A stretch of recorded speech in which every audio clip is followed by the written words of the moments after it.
the time, the quality time you spend with one another becomes more and more precious. The sun rose over the valley for the first time in a while.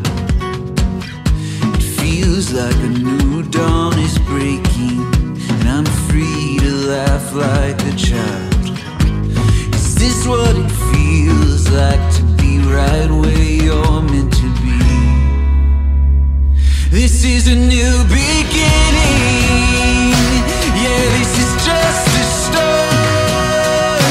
We won't forget this feeling, but wait for the best part.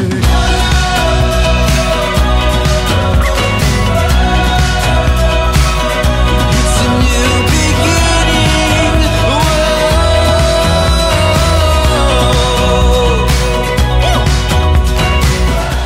Who constitutes the College of the Holy Spirit if not the alumni, the sisters who are here, your teachers who are also present?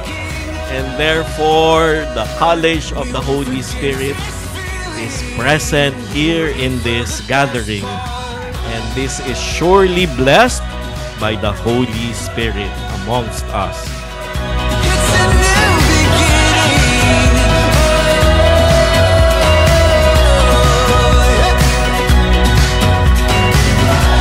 New dawn is breaking. What matters is that you come together, and because you also love each other and have loved each other as lifelong friends.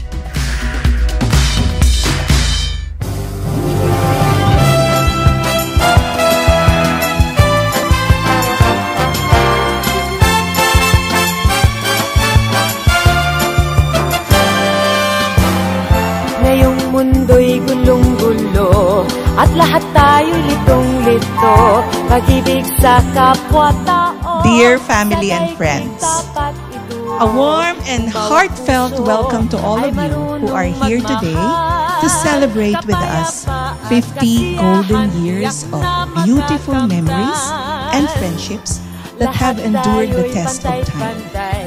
Sa biyaya ng may kapal, lahat sana'y akbay-akbay, handang tumulong kanino man, kung bawat tao ay marunong magmahal. Ano mang kulay o salita, tiyak makikiisa. Je t'aime, te amo, I love you. Nasaan na kayo ngayon?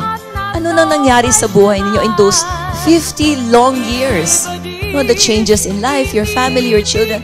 We want to know you again. And we thought that the best way to celebrate that is really to come up with a book. Tanging lunas ang pag-ibig. You are here because you are special to each of us. Your presence adds meaning and richness to this occasion. For truly in times like this, what can be more wonderful than to be surrounded with the love of family and true friends? Paano man sabihin, ang mundo'y turuan natin, tanging lunas ang pag-ibig. Most of all, I'd like to acknowledge with deep gratitude the work of our High School 74 Angels.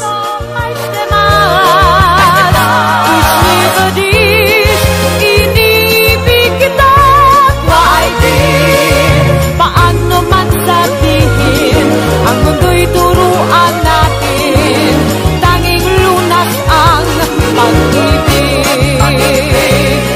Thank you for planting in our hearts the seeds of truth and love that have helped make us become who we are today.